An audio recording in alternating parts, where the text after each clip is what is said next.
Duo qilaylik, Parvardigor, duolarimizni qabul et. Xatolarimizni, kamchiliklarimizni kechirgin.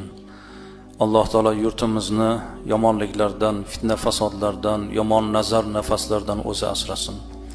Xalqimizni Parvardigor farovonligini ziyoda qilgin. Musulmon yurtlarda ba'zi joylarda bo'layotgan to'qnashuvlar, ziddiyatlar, nizolar bo'lib turibdi. Alloh taolo o'sha yerlarga ham tinchlikni bersin. Musulmonlarga ofiyatni bersin. Butun olam tinch bo'lsin. Hech bir go'dak otasidan, onasidan ajramasin. Shaharlar vayron bo'lmasin.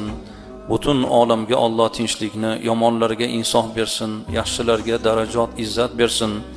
Alloh taolo ko'targan qo'llarimizni quruq qaytarmagin. Bizlarni shu dunyoga kelishimizga sababchi bo'lgan otamiz bor, onamiz bor.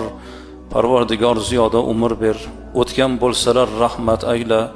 Jannating bilan mukofot